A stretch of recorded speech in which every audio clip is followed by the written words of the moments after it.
true. All those prophecies about Jesus, what if Jesus chose to disobey God?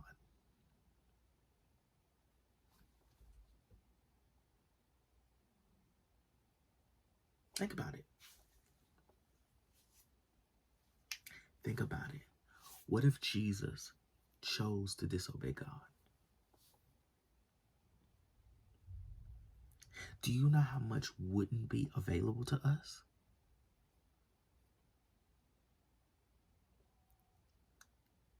Now think about how much wouldn't be available to us if Jesus didn't obey God.